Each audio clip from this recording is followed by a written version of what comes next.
각이 살아있는 정치평론 시사정각 시작합니다. 오늘도 각이 서는 두 분을 모셨습니다. 김상일 정치평론가, 최진영 변호사와 이야기 나누겠습니다. 어서 오십시오. 네, 안녕하십니까. 네. 자, 정청래 민주당 대표가 추진하는 1인 1표제 제동이 걸렸습니다. 의견 수렴이 필요하다라는 반발에 부딪혀서 일주일이 미뤄지게 됐는데 어제 최고위에서는 이현주 의원이 불만을 표하면서 회의장 밖으로 나가는 사태까지 발생했습니다. 그 모습 잠깐 보고 오겠습니다.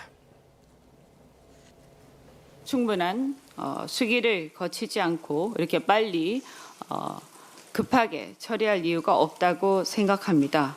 더구나 불과 1개월 가입 당원의 참여, 권리당원의 16.8%밖에 참여하지 않은 여론조사 이런 것들을 생각한다면 무조건 정해졌으니 무조건 따라오라라는 식의 방식은 민주적 절차에 부합하지 않는다 이렇게 생각합니다. 어제 이현주 최고위원이 그 박차고 나간 거는 왜 나가신 거예요? 박차고 나간 이유는 제가 정확하게 모르겠지만 좀 전에 제가 얘기한 상대적으로 우리가 좀 취약한 지역에 대한 전국 정당화라는 입장에서 어떻게 할 거냐. 명확한 방향에 대한 나름대로 좀 안도 없이 이렇게 하는 게 맞냐. 그리고 또 제가 들은 얘기로는 지금 이 시기에 왜 이런 의제가 중심 의제가 됐냐. 뭐 이런 부분 갖고 아마 얘기를 했던 것 같습니다. 자, 들으신 것처럼 이현주 의원이 회의장을 박차고 나갔다라는 얘기도 들렸고요. 그리고 상당히 오랜만에 최고위에서 이 정도의 경론이 벌어졌다. 갈등이 좀 있었다라는 얘기가 좀 들리고 있습니다. 어찌됐든 지금 중앙위를 12월 5일로 연기를 해놓긴 했는데 그때까지 뭔가 또 새로운 방안이 나올 수 있을지 이것도 좀 의문인데요. 새로운 방안이 저는 나와야 한다라고 저는 생각을 합니다. 이재명 대통령께서도 당대표 시절에 1인 1표제와 관련된 어떤 방향성을 천명하신 건 맞지만 반발 여론이나 다른 여론을 다 종합해가지고 절충안으로 갔어요. 그렇다고 한다면 아니 이미 한번 절충안으로 된 것을 또 급격하게 1인 1표제로 할 이유가 있는가라는 것이고요. 굉장히 논란이 큰 사안을 논란이 있을 걸 알면서 왜 지금 이 시기에 했느냐라는 질문이 나올 수밖에 없고 그 질문의 답을 사람들이 추측한다면 이거는 권력 투쟁용이구나. 당내 권력 투쟁용이구나. 이렇게 의심할 수밖에 없는 대목이 상당히 많이 깔려 있습니다. 그리고 이현주 의원이 얘기한 것처럼 들어온 지 1개월 이 채 안 되는 당원들도 만약에 이런 식으로 투표에 참여를 한다면 그때 동원을 통해 가지고 예를 들어서 신천지 동원, 뭡니까? 통일교 동원, 뭐 이런 식으로 해서도 당내의 권력 구조를 막 뒤바꿀 수 있는 그런 것도 발생하지 않겠습니까? 그런데 그런 거에 대한 충분한 토의가 없이 왜 이렇게 빠르게 밀어붙였으며 그리고 이번에 이 개정안 당원 투표의 투표율이 채 20%가 되지 않습니다. 그러면은 당원들의 권한과 관련된 건데 나머지 80%는 자기 권한과 관련된 거를 왜 관심을 안 가졌을까요? 자기 권한과 관련된 것인데 그만큼 이 부분에 대해서 약간 사보타지의 움직임도 있었을 것이다라고 예측할 수 있는 부분이기 때문에 저는 반드시 어떤 보정은 이루어져야 된다라는 생각입니다. 네, 그러니까 1인 1표제 어떻게 보면 상당히 좀 민주적인 부분이긴 하겠지만 급격하긴 합니다. 왜냐하면 그 이전에 그 대의원과 권리당원의 비율을 보자면 20대 1에서 이걸 지금 1대 1로 가자라는 거거든요. 그러니까 너무나 급격하다, 빠르다. 그리고 지금 조금 전에 평론가님이 얘기하신 것처럼 찬성률이 86%가 넘기는 하지만 투표율 자체가 20%가 채 안 된다라는 부분. 지금 민주당 상황 좀 어떻게 바라보고 계세요? 결국 이른바 명청대전. 정청래 대표가 얘기했던 명청교체기 이런 것은 역사에나 봤다라고 하지만 현실적으로 명과 청을 교체하려고 하는 시도다라고 밖에 볼 수 없는 것이죠. 나아가 이 사안은 지금 아까 그 강덕구 의원도 얘기했습니다만 민주당의 역사성을 얘기했습니다. 이 말이 뭐냐? DJ 정신이 바로 전국 정당 아니겠습니까? 옛날 같은 경우에는 평민당, 민주당은 사실상 호남당이다라는 느낌이 강했지만 결국 영남이나 아니면은 그 영남 쪽에서의 그 대의원들한테는 20표 정도의 표를 줘서 예. 당원은 적지만 대의원을 통해서 전국 정당으로서 호남 못지않은 표를 주는 그런 전국 정당을 지정했는데 이제는 본인의 어떻게 보면 당권을 잡기 위해서 민주당의 정신 중에 핵심이라고 할 수 있는 김대중 정신조차도 씻어버리는 것이 아닌가 하는 그런 비판이 지금 나오는 것 같은데요. 결국 저는 법조인의 시각으로서 왜 이 정도가 된다고 하면은 이른바 투표 불성립이 아닌가. 실질적으로 지금 20%도 되지 않는데 이 투표를 가지고 그중에서 80몇 %가 찬성했다고 하면서 이걸 정당화한다고 하면은 극단적으로 모든 사람은 투표를 하지 않고 단 한 사람이 투표를 해서 100% 투표를 했다고 하면은 그 또한 유효입니까? 법률가의 입장에서 봤을 때는 투표 불성립에 가까운 걸 가지고 정당화한다는 것 자체에 어떻게 보면은 정청래 지금 당대표의 어떤 나름대로의 당권 투쟁, 나아가 내년 그 여름에 있을 그 민주당 내의 또 당권 투쟁에서 우위를 점하려고 하는 그런 전략에서 상당 부분 차질이 있는 것이 아닌가. 만약에 이 부분이 어떤 50% 이상의 투표율이 있었다. 그렇다고 하면은 이번 것이 12월 5일로 연기되는 것이 아니고 그냥 밀어붙였을 가능성이 있는데 결국 전체적인 어떤 투표 수의 정당성을 갖추지 못하다 보니까 어떻게 보면 이 사건을 이렇게 지지부진하게 하는 그런 원동력이 떨어지는 것이 아닌가 저는 그렇게 예측합니다. 좀 전에 앵커님께서 1인 1표제를 민주적이라는 표현을 쓰셨는데 그 부분에 대해서 저는 조금 다른 의견을 좀 말씀을 드리고 싶어요. 자, 민주주의는요 여러 가지가 있습니다. 직접 민주주의가 있고요. 대의제 민주주의가 있고 수기 민주주의도 있어요. 그러면은 무조건 직접 민주주의가 가장 민주적인 것이냐?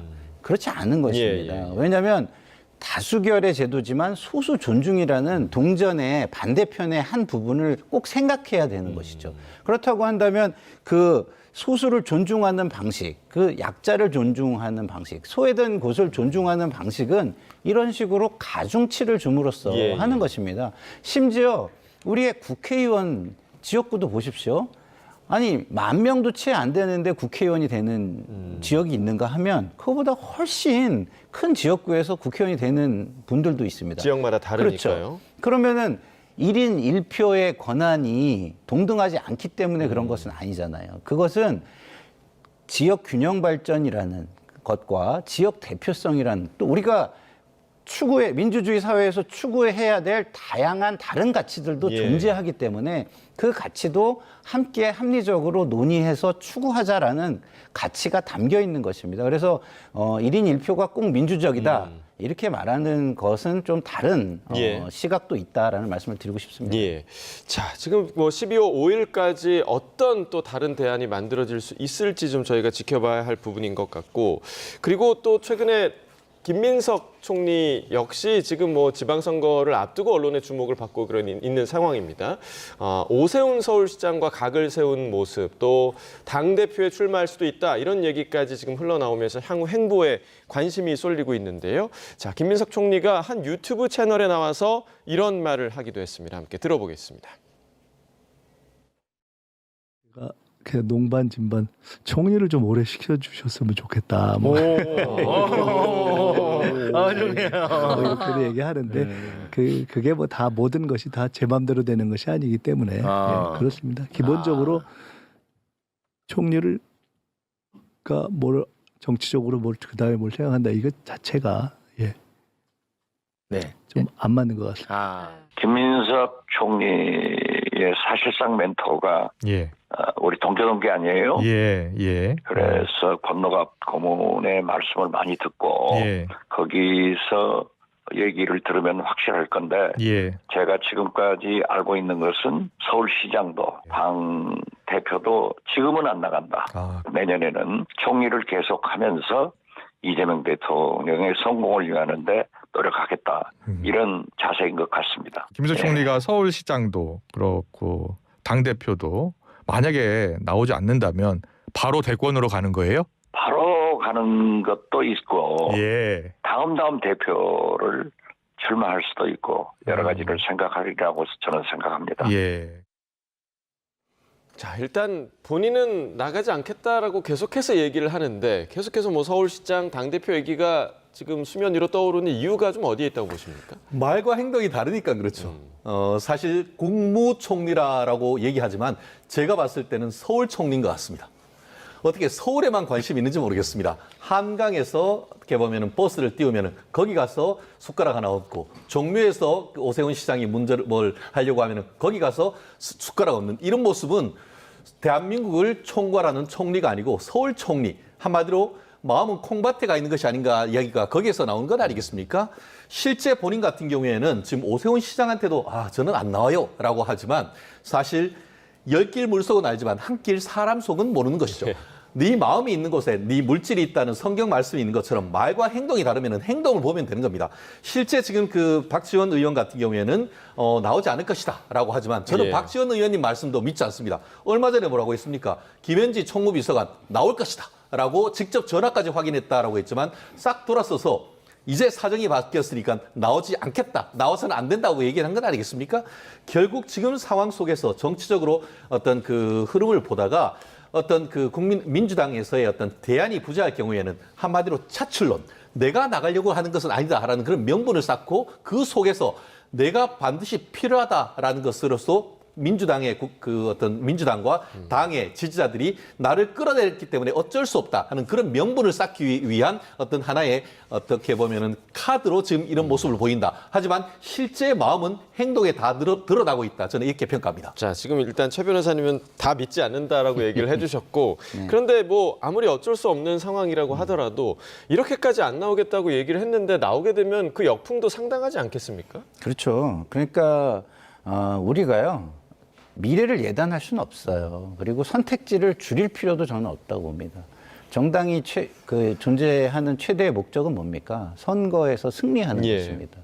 선거에서 승리를 하기 위해서 국민들은 종합적 판단을 할 것입니다. 우리 앵커님이 말씀하신 것처럼 총리를 그만두고 나오는 것은 또 악영향을 줄 수도 있는 건데 그 악영향을 상쇄하는 긍정적인 효과가 있어서 또 선거에 승리할 수 있다면 승리하는 후보를 내려는 시도를 정당은 할 수밖에 없는 것이죠. 그렇기 때문에 지금 나온다, 안 나온다 이런 말로 선택지를 줄일 필요는 없다. 그것은 오히려 전략적인 오류다라고 저는 생각을 하고요.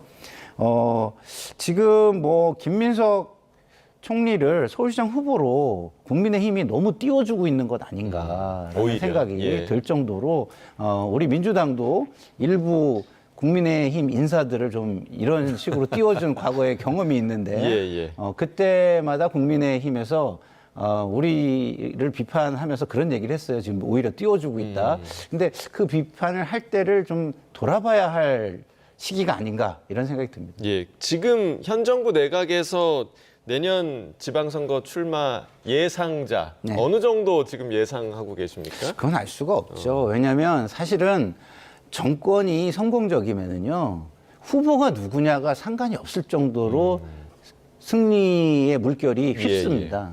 그렇기 때문에 지금 뭐 총리나 뭐 지금 내각에 있는 사람들 같은 경우에 그렇게 국정이 성공적이고 안정적이라면 뭐 그렇게까지 나가지 않을 수도 있고요.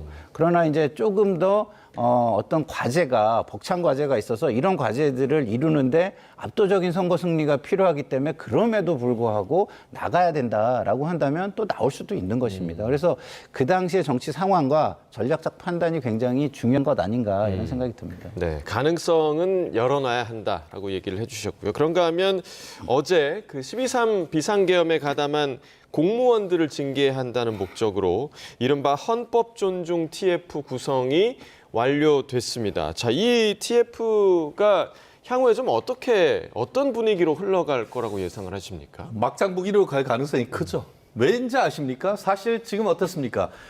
최상병 특검에서 10명을 구속영장을 쳤습니다. 그렇지만 그중에서 90% 타일로 치라면 1할 타일입니다. 그러면 프로야구에서는 퇴출인 것이죠. 결국 이와 비슷한 것이 아닌가 싶습니다. 거기다가 지금 이 부분 같은 경우에는 김민석 총리 산하에 만들어 놓고 김민석 총리는 전체 회의에서 자제하라. 아니 청령 언어들을 주면서 그 자제하라고 한다고 됩니까? 자제할 것이 아니고 하지 말았어야 되는 것이죠.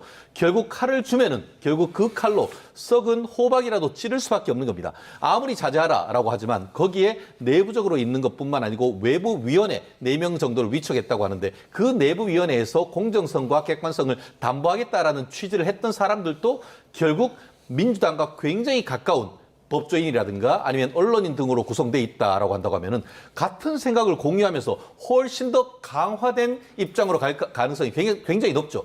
그렇기 때문에 지금 그 국민회의에서 비판하기를 이른바 적폐청산 시즌2다. 문재인 정권에 있었던 것보다 오히려 더 큰 청렴 언어도를 준 것이 아닌가. 그렇게 되면은 결국 그 기한도 사실상 언제까지입니까? 내년 6월이 언제죠? 6.3 지방선거까지 아닙니까? 그러니까 그것은 다른 내부적으로 어떤 그 공무원을 다 잡는 것을 넘어서 거기다 인사권, 공무원이 남은 게 뭡니까? 인사권에 불이익을 준다고 하고 그렇게 되면은 내년 지방선거까지 한마디로 민주당 정부에 협조하라는 것 이상도 이하도 아닌 정치위원회고 나아가 압수수색 영장도 필요 없이 그냥 휴대폰 다 보겠다라고 하는 이게 그 진술 거부권 내지는 영장주의까지 다 팽개친 헌법 파괴위원회라는 평가에서 정말 받아서 평가를 받는데 무리함이 없다고 봅니다. 예, 자 선거와 이어져 있다라고 얘기를 또 해주셨고 사실 이 TF와 관련해서는 가담의 기준을 어떻게 잡을 것인가 이 문제가 사실 가장 큰 문제인 것 같아요. 어떻게 좀 보세요? 기준도 기준이지만 그 기준을 어겼다는 걸 어떻게 입증하죠? 그렇죠. 예, 입증 책임이 없이 힘을 사용한다면 그것은 힘이 과도하게 사용되어질 수도 있는 것입니다. 그리고 억울한 사람들을 많이 만들 수도 있는 것이에요. 우리가 억울한 사람 한 사람 안 만드는 것이 훨씬 중요하다라는 말도 있잖아요. 예. 그래서 저는 이 헌법 존중 TF가 활동을 하려면 잘못한 사람 잡아내는 TF가 아니라 잘한 사람 발굴하는 TF로 갔으면 오히려 좋겠다라는 말씀을 꼭 드리고 싶고요. 예. 굳이 잘못한 사람을 잡아내는 TF라고 한다면 그런 것들을 하는 전문적인 그 일만을 전문적으로 해왔던 기관들이 있잖아요. 권익이라든가 감사원이라든가 예. 경찰이라든가 이런 몇 개의 기관에 둬서 입증 책임을 좀 더 확실하게 질 수 있는 그런 관행과 어떤 경험을 가진 쪽에서 제한적으로 하는 것이 좋지 않을까라는 생각이 드는데요. 제가 이런 말씀을 방송에서 여러 번 드렸음에도 불구하고 전혀 영향은 지금 주지 못하고 흘러가는 것 같아서 예. 좀 안타깝다는 말씀을 드립니다. 자, 안타까움을 전해주셨습니다. 자, 그리고 저희가 이제 내란 재판 관련 소식도 연일 좀 전해드리고 있는데 최근에 지금 논란이 되고 있는 게 지금 법정 안에서 변호인들의 태도였습니다. 특히나 이제 김용현 전 장관의 변호인들과 재판장이 부딪히는 그런 장면들이 연일 보도가 되고 있거든요. 그런데 변호인단이 법정에서 감치 명령을 받는 게 이게 잘 있는 일이 아니잖아요. 매우 이례적이다. 예, 예. 사실 제가 2012년부터 15년까지 사실상 대한변협의 최장수 대변인을 했는데요. 2013년에 이런 일이 있었습니다. 서울고등법원에서 변론을 하던 변호사가 재판부의 어떤 지위에 대해서 항의를 하니까 그 자리에서 변호인을 감치한 적이 있습니다. 이에 대해서 제가 그때 그 변협 대변인으로서 변협의 임시위원을 해서 바로 이 사안에 대해서 그 어떤 당사자의 변론 받을 권리 그리고 변호사의 어떤 그 이 부분에 대한 비판 성명을 냈던 것이 있습니다. 예. 오히려 그때가 오히려 재판부에 대해서 훨씬 더 강화된 항의를 했던 것으로 제가 기억을 하는데요. 예. 이 사안에 대해서는 사실 가장 냉정하고 가장 어떻게 보면 이성적인 변론을 해야 되는 재판장과 변호사가 이런 일을 했다는 것 자체가 저는 양비론적인 시각을 가지고 있습니다. 예, 예. 변호사님들도 저렇게 하는 것은 당사자들에게 도움이 안 되는 것은 저는 명백하다고 생각합니다. 다만 그럼에도 불구하고 법정에서 어떻게 보면 법정 경위를 통해서 안에 들어갔던 변호사에 대해서 당신 나가라고 하고 그에 대해서 어떻게 보면 그 여러 자리 고지를 하고 그렇지 않으면은 어떻게 보면 체포나 이런 걸 해야지. 아시다시피 우리가 미란다 원칙이 있지 않습니까? 압수수색 체포할 때도 영장주의에 따라 해야 되는데 그게 누구인지도 알지 않고 그냥 당신 그 자리에서 구속. 이것이 도대체 무슨 일인지 모르겠습니다.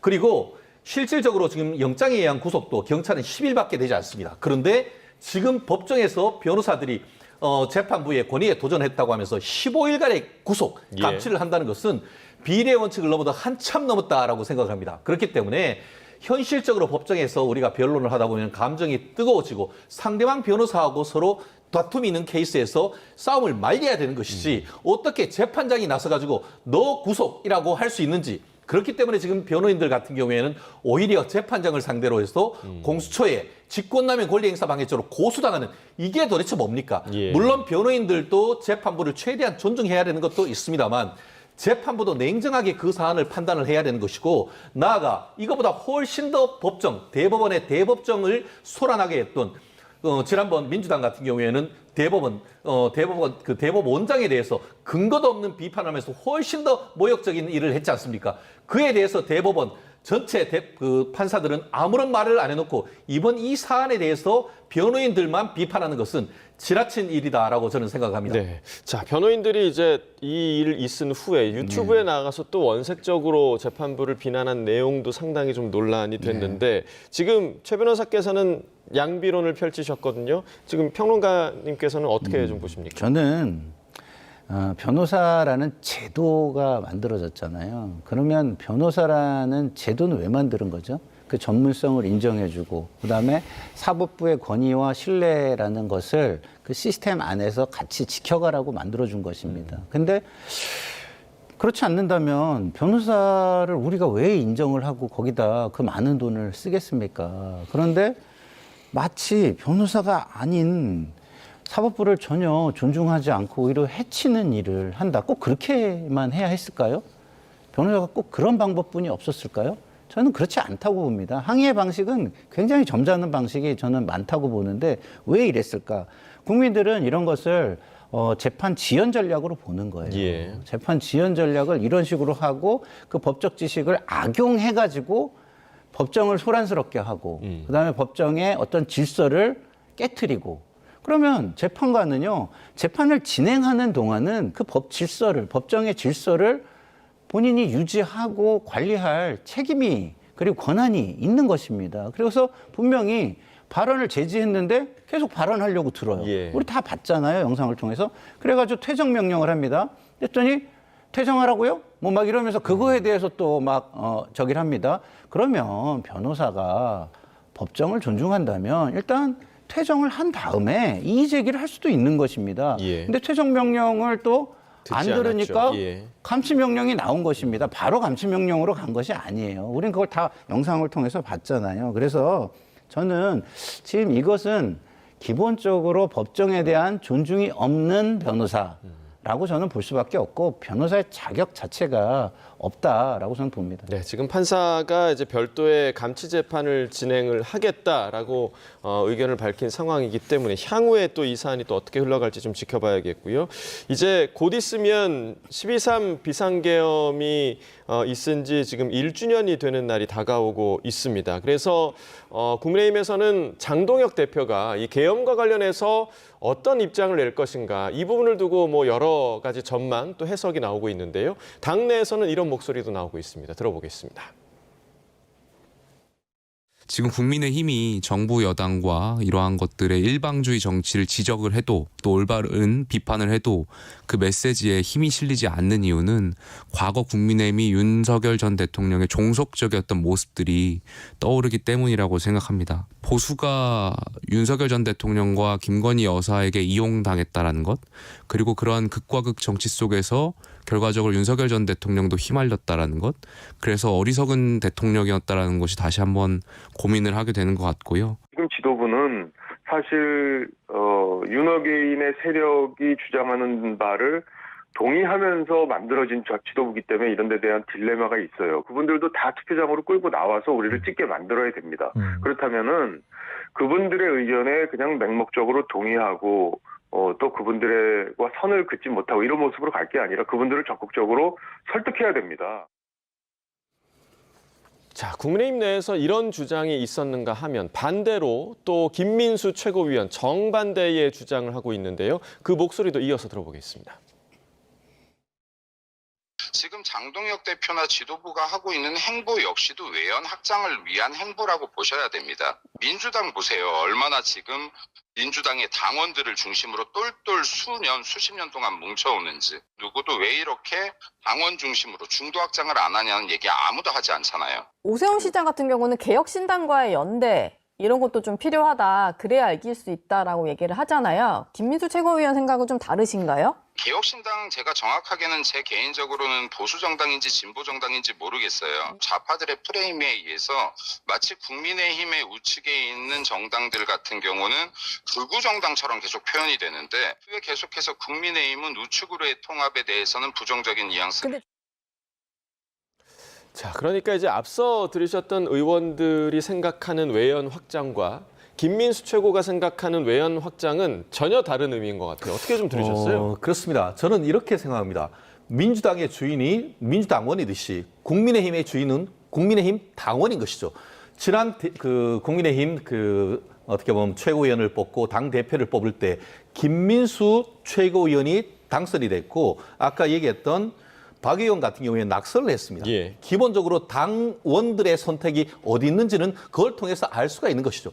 실질적으로 지난번에 어떻게 했습니까? 당대표 선거를 할 때에 한동훈 전 법무장관에게 공천을 주겠습니까? 아니면은 전한기를 지원을 하겠습니까? 했을 때에 전한기를 지원을 하겠다라고 했던 지금 그 장동혁 대표가 당선이 된 겁니다. 결국 그런 부분에 있어서의 당에 당선을 시킨 당원들의 의견이 먼저일 수밖에 없는 것입니다. 그렇기 때문에 국민의힘 지금 지도부로서는 일정 부분 이 딜레마 상황이 있는 것은 맞습니다. 예. 그럼에도 불구하고 일단 본인들을 지지하고 뽑아준 사람들에게 먼저 다가가는 것은 저는 정당하다라고 생각합니다.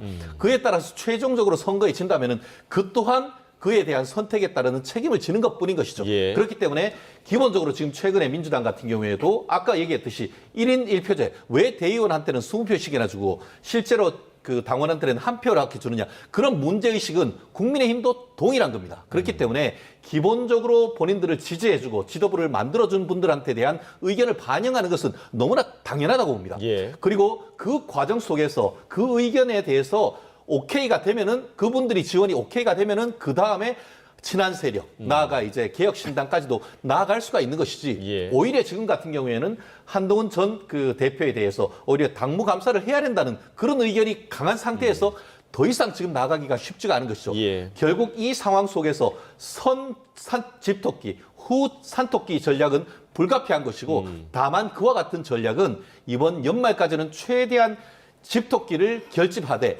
내년 초에 넘어갔을 때 그때는 외연 확장을 하는 그 전략이 있기 때문에 지금 현재의 시점에 어떤 스탠스만 가지고 비판하는 것은 조금 더 기다릴 필요가 있다라는 시각입니다. 그러니까 집토끼 전략을 지금 먼저 쓰고 있는 건데 문제는 지금 뭐 지지율을 보면요. 당 지지율이 지금 국민의힘이 계속해서 답보 상태에 있습니다. 그러니까 지금 김민수 최고에 의하면 지지율이 좀 올라줘야 되는데 지금 숫자가 그대로 지금 멈춰 있는 상태고 거기에다가 지금 개혁신당에 대해서도 선을 그었단 말이죠. 이렇게 됐을 때 국민의힘이 좀 돌파구를 찾을 수 있을까 하는 의문이 좀 생겨요. 글쎄요. 저는 박정훈 의원 얘기가 굉장히 설득력이 있다고 보는 게 자, 우리가 이 이미지 그리고 상징 이런 게 굉장히 중요하거든요.